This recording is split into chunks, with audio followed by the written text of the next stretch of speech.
अध्यक्ष महाराज, मला थोडंसं एक माहिती मला कन्फ्युजन आहे की आत्ताचं जे कामकाज चाललेलं होतं त्याच्याबद्दलचं त्याचं एक स्पष्टीकरण मला पाहिजे. अध्यक्ष महाराज, माननीय महसूल मंत्र्यांनी काही बिलं या ठिकाणी इंट्रोड्यूस केलेले आहेत.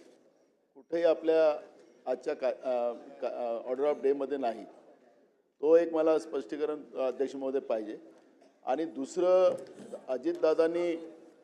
अजितदादांनी जे आज पुरवणी मागण्यावर चर्चा मतदानाचे याच्याबाबतचा एक प्रस्ताव आपल्याकडे मांडला आणि आपण त्याला बहुमतानं पारित केलेला आहे. तर याच्यात चर्चा होणारच नाही का? हा दोन गोष्टीचं मला स्पष्टीकरण द्यावं. नाना भाऊ, आपले दोन्ही मुद्दे मला वाटत नाही योग्य आहेत. 6 नंबरचा आपला ऑर्डर ऑफ द डे मध्ये ही चारही बिलं इंट्रोडक्शनसाठी दाखवलेली आहेत. 1 नंबर 2, अजितदादांनी जो प्रस्ताव मांडला आहे तो सन्मान्य उपमुख्यमंत्र्यांनी 57 अन्वय 3 दिवसाची मुदत कमी करण्यासंदर्भ ती जी तरतूद आहे ती शिथिल करण्यासंदर्भातला प्रस्ताव मांडलाय. चर्चा होणार नाही, चर्चा आधी घेऊन मुदतीच्या आधी घेण्यासंदर्भात त्यांनी मांडलाय. त्यामुळे तेच मला पाहिजे होतं. म्हणून आम्हाला महत्त्वाचं आहे की या पुरवणी मागण्यामध्ये सन्माननीय सदस्यांना त्यांच्या मतदारसंघातल्या जे काही मुद्दे असतील ते मांडायचा वेळ मिळतो अध्यक्ष महाराज. आणि म्हणून मला याला ते वेळ कमी करण्याच्या पेक्षा हे 3 दिवस नाना भाऊ हे टेबल पहिल्या दिवशी झालेलं आहे, असं काय करता?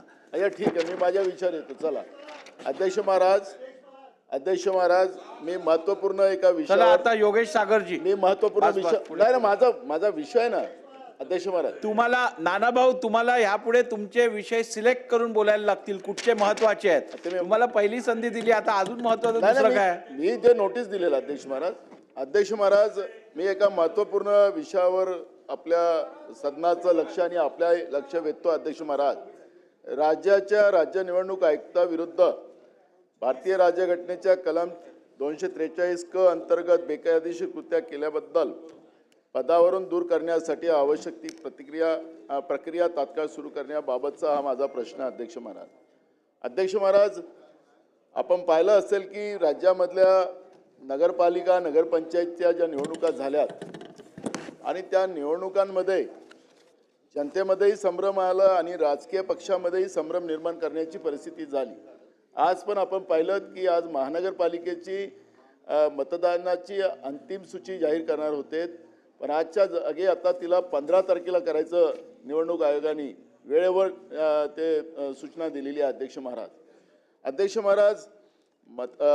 मतदानाच्या 1 दिवसाच्या पहिले निवडणुका रद्द करणं आणि त्याच्या तारखा वाढवणं या पद्धतीच्या अनेक गोष्टी या आत्ताच्या झालेल्या निवडणुकामध्ये आपण पाहिलेल्या आहेत अध्यक्ष महाराज. मी या माध्यमातून आपल्याला आणि त्याच्याबद्दलची प्रतिक्रिया राज्याचे मुख्यमंत्री, राज्याचे उपमुख्यमंत्री यांनी सुद्धा त्या ठिकाणी व्यक्त केली आहे की असं आम्ही कधीही पाहिलं नाही ज्या घटना आता या निवडणुकीमध्ये घडलेल्या आहेत.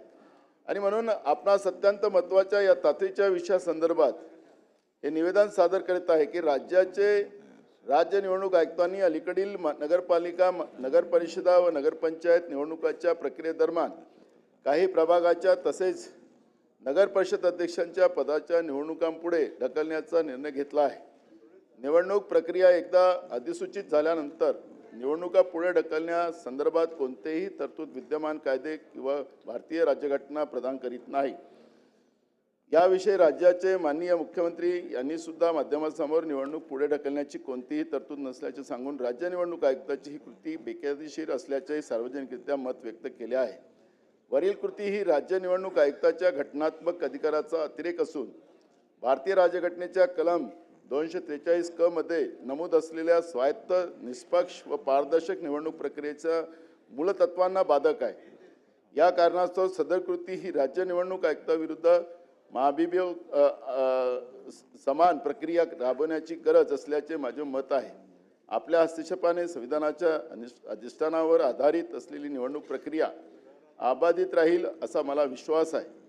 भारतीय राज्यघटनेचे कलम 243 क मधील तरतुदीनुसार राज्य निवडणूक आयुक्ताविरोधात बेकायदेशीर कृत्य केल्याबद्दल त्यांना पदावरून दूर करण्याची आवश्यक प्रक्रिया तात्काळ सुरू करण्यासाठी आपण शासनाला निर्देश द्यावा. अध्यक्ष महाराज, याच्यामध्ये एक घटना अजून झाली अध्यक्ष महाराज, की जसं 3 तारखेचं काउंटिंग होतं आणि त्यांनी आता त्याला 21 तारखे केली.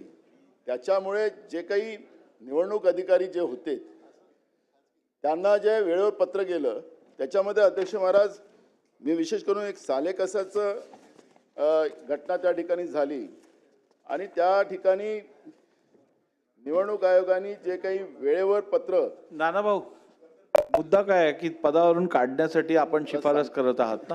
काही मी सांगतो ना अध्यक्ष ठीक आहे, महाराज, आता पूर्ण ऐकून नाही, तर वेळ घ्या. आपल्याला अजून घालवता येणार नाही. नाही, बसून घ्या. आपण 243 क च्या अनुसार त्यांना पदावरून काढण्याची मागणी केली आहे. 243 क च्या अनुसार पदावर न काढायचं असेल तर 123 आणि 124 आर्टिकल 123 आणि आर्टिकल 124 प्रमाणेच काढता येतं.